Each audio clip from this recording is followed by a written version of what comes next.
Já estamos de volta com Hora Geral nesta manhã e, lógico, conversando com um tema importante com meu amigo Pardal Freudenthal, que é sobre Previdência Social. Mas antes, vamos falar de esporte em nome de Memorial. O esporte vive dentro da gente.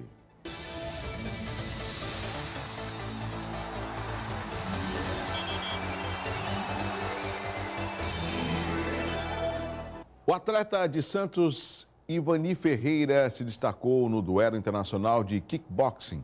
O santista conquistou o cinturão categoria Law Kicks até 54 quilos após a vitória contra a lutadora Edou Pelage por pontos depois de 5 rounds. O combate foi realizado no Gabão, na África, né? Parabéns por esse feito e, lógico, são atividades esportivas que vêm ganhando espaço na mídia, né? Como, por exemplo, o MMA, o kickboxing e sempre com espaço aqui no Hora Geral para que a gente possa divulgar aos nossos telespectadores. Meu amigo Pardal Freudenthal, vamos continuar com as perguntas. Agora uma pergunta do internauta, o Antônio Alves Menezes de São Vicente. O que aconteceu com os leucopênicos em relação à indenização que a Santa Casa e o FAT iriam receber? Você tem informação, Pardal? Olha, eu não sei como é que ficou essa questão, mas a discussão dos leucopênicos é bastante complexa, porque, logo de cara, os médicos dizem que ninguém é leucopênico, tá? Leucopenia é o estado que o cara fica, ele é mesmo um benzênico, intoxicado por benzeno.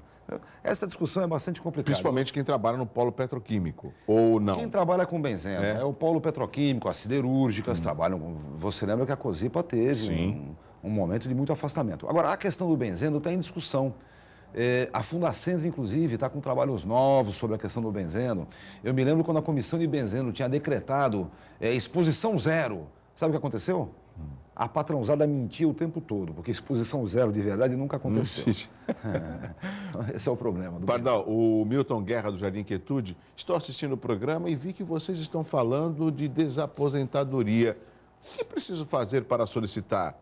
Vale a pena trocar o benefício? Você já acabou comentando no finalzinho do bloco anterior, né? Mas são duas coisas importantes. Em primeiro lugar, para você saber se vale a pena, entra no site do INSS, faz um cálculo de como seria a sua aposentadoria hoje. E aí você compara com o que você está ganhando. Isso é para saber se vale a pena. Sim. Segundo lugar, só dá para ser pela via judicial. A via administrativa não recebe porque não tem previsão legal. Sem previsão legal, a justiça é que pode decidir. O que você deve fazer? Procurar um advogado especialista de sua confiança na sua cidade ou região e efetivamente entrar com ação se a condição hoje é melhor. Por isso que se renuncia ao menor para passar a receber o mais favorável.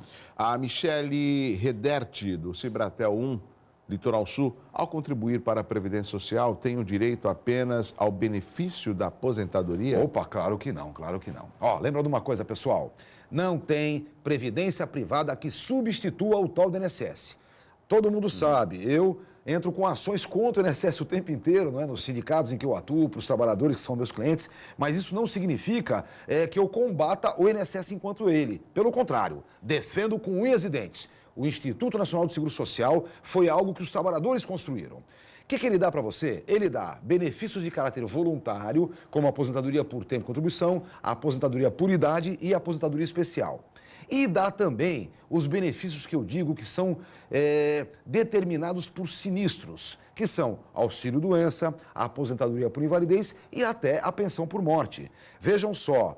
Quando você se programa para aposentar por tempo de contribuição, você tem data certa, você sabe quando vai ser. Agora, ninguém programa ficar incapacitado para o trabalho, ninguém programa ficar inválido e muito menos a morte, a não ser um ou outro suicida que tenha por aí. Então, lembrem sempre, o mais importante do INSS são os benefícios decorrentes de sinistros. São aqueles benefícios que sustentam o trabalhador quando, em razão de doença, morte, acidente, ele fica incapacitado. Agora, Pardal, existe um grande número de pessoas que estão praticamente, não sei se o termo correto é esse, seguradas no INSS com relação a doenças, a incapacidade do trabalho. Isso é um número muito significativo. Claro.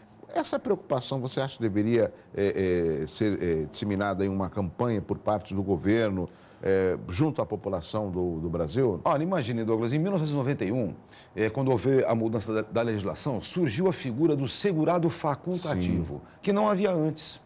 Até 91, para você contribuir para o INSS, tinha que estar trabalhando. Ou fingir que trabalhava. Ah, e a dona de casa não podia entrar? Podia. Ela mentia, ela dizia que era costureira e aí ela podia entrar. A partir de 91, isso acabou. O que faltou efetivamente foi um pouco mais de campanha, mostrando à população o quanto a contribuição do INSS, que não é barata, é cara, hein? Você que contribui como facultativo, você que é autônomo, paga 20% para o INSS. Não é merreca, não. É dinheiro alto. Mas há uma compensação efetiva. Por isso que hoje, quando as pessoas falam para mim, eu vou contribuir salário mínimo, depois eu aumento, eu digo, é bobagem. Em primeiro lugar, porque a média leva em conta 80% de tudo. Em segundo lugar, porque quando você pode ficar doente, você não sabe, né? Você não prevê. Então, se tiver contribuído no salário mínimo, fica doente 2 anos sem poder trabalhar, ganhando o salário mínimo. Se não era isso que você ganhava em atividade, é pior para você. Por isso, a contribuição deve ser muito próxima ao que efetivamente você está ganhando. Meu amigo Pardal Freudenthal, mais perguntas agora de um internauta, Nereide Barroso. Bom dia, Nereide. Meu pai morreu e não viu o resultado do processo previdenciário referente a reajuste da aposentadoria dele. Minha mãe também já se foi e o processo ainda existe. A pergunta é, somente eu, como única filha, tenho direito a receber esses atrasados quando os mesmos forem liberados? Sem dúvida. Se ela sem a única dúvida. filha, Olha, né? O que acontece aí de diferente é o seguinte, o pai morreu. A aposentadoria dele virou pensão por morte para a mãe. A mãe morreu, a pensão acabou. Ou seja, o que tem para receber são saldos dali para trás. Agora, a coisa funciona bem simplesmente. Quando existe um processo, um dinheiro para receber, em primeiro lugar, quem vale é o pensionista. Então, se a mãe fosse viva recebendo pensão, ela é que receberia. Não havendo mais pensionistas, quem tem direito é o herdeiro civil. Ela é a filha única, evidentemente tem direito a receber tudo que tem nesse processo que vai acabar. Mais uma pergunta, o Carlos Roberto da Vila Nova. Para requerer a aposentadoria especial, posso apresentar o PP? É isso mesmo? É o PPP. Bom, está faltando um P. Ou há necessidade dos formulários SB40 e os demais? Olha, vamos entender uma coisa. A aposentadoria especial necessita de comprovação da exposição habitual e permanente aos agentes nocivos através de uma informação patronal, que hoje chama-se PPP, Perfil Proficiográfico Previdenciário. Não adianta nem procurar proficiográfico no dicionário, que não existe, viu? É neologismo, palavra nova, que nem imexível, lembra? Imexível. Lembro, do Magre. Proficiográfico e imexível é a mesma coisa, é que proficiográfico é mais bonitinho, né? Mais formal. Mas veja, o PPP substitui o antigo SB40. O SB40 era um formuláriozinho do INSS. Sabe o que é SB40? Simples. Seção de benefícios ofício 40. Era isso. Nossa. Depois virou DSS 8030. Era Departamento do Seguro Social ofício 2030. Pois bem, era isso. E agora é o PPP. É claro que o PPP é mais complexo. O PPP exige que o empregador tenha o chamado LTCAT, Laudo Técnico das Condições Ambientais do Trabalho. Por exemplo, a questão do Porto de Santos, que nós estamos conseguindo reconquistar a aposentadoria especial para os estivadores e portuários, o que nos falta hoje lá é exatamente o LTCAT. Olha, faz umas 2 semanas que eu só estou discutindo isso. Como a gente vai conseguir, estamos buscando técnicos, engenheiros e tudo mais, para a formulação do laudo técnico das condições ambientais de todo o Porto de Santos, o maior porto da América Latina, para poder resolver a aposentadoria especial dos estivadores e dos portuários. Então, o que precisa é isso. Vamos pegar a questão específica. O sujeito trabalhou há muito tempo atrás, quando ele saiu da empresa, ele pegou o antigo SB40. A empresa hoje não existe mais para formular um PPP novo. O SB40 vale? Vale sim, senhor. Nem que seja na justiça, mas que vale, vale. Luiz Rodrigues, mais uma pergunta aqui no Hora Geral. Será que um dia o PL 4434/2008 será colocado em pauta na Câmara Federal? Sonhar ainda não paga nem taxas e nem impostos. Abraço a você, Douglas, e ao doutor Pardal. Rapaz, eu não sei Que PL é esse? que PL é essa. Eu não sou bom de memória para lembrar Vamos fazer o números. seguinte, vamos pedir para o telespectador Dá um ligar. toquezinho. Que PL, lógico. O que ela trata? Qual Não sei se é da terceirização, talvez, não sei. Mas dá um toquezinho Vamos pra ver, aí gente, o telespectador vai tornar a ligar no 3041-6777. Pardal, o Anderson Reis, do José Menino, mais uma pergunta. Qual é o valor mínimo e o máximo que posso receber pela aposentadoria do INSS? Olha, entenda sempre uma coisa, quando aquele benefício substitui a sua remuneração, auxílio-doença, as aposentadorias todas, não pode ser menor que salário mínimo, acabou. Agora, não pode ser maior também do que o teto máximo de contribuição e benefício do INSS, que nesse momento é R$ 4.390. Esse é o valor do teto máximo. Não. Duas vezes ele foi aumentado para 10 salários mínimos, mas não pode ser salário mínimo, então ele vai caindo mesmo. O salário mínimo tem aumento real, ele vai sendo reduzido. Fábio Santos, do Jardim Rádio Clube, Pardal, você não acha que o custo de vida em Santos está muito alto? Por quê? Essa é uma pergunta É claro aí. que veja, o Não custo é de de vida em hoje que o Santos custo está de vida, né? muito tempo, ele é mais alto. Exatamente. Mas por uma razão bem interessante. Eu defendo sempre que Santos perdeu as suas características próprias, inclusive dos movimentos populares, foi capital, Santos foi Moscou brasileira, né? Exato. Cidade Vermelha, coisa e tal. Perdeu isso exatamente quando os seus distritos foram sendo municipalizados.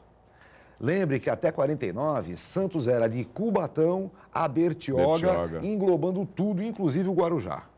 Nós fomos perdemos Cubatão em 49, depois Guarujá, perdemos até Bertioga. A caçula, Bertioga. Então, quando nós fomos perdendo isso, Santos acabou ficando centralizada excessivamente na classe média alta, né? A chamada pequena burguesia mais qualificada. E a condição é essa, encarece mesmo. Infelizmente, Santos é cara e isso vai isolando o pessoal com menos poder aquisitivo justamente para essas cidades em volta. E, Pardal, também uma falsa expectativa com relação a um momento próspero que nós estamos há anos discutindo, pré-sal, boom imobiliário, e a gente vê no último censo de 2010 o êxodo de pessoas aqui de Santos para as cidades do entorno, como São Vicente, como Praia Grande, até pelo poder aquisitivo. Só para você ter uma ideia, hoje você aluga um imóvel de 2 quartos em Santos, um pacote aí de R$ 2.500, R$ 3.000, e você com R$ 1.500 você consegue alugar uma casa em Praia Grande, por exemplo, bem mais confortável. Só para a gente mostrar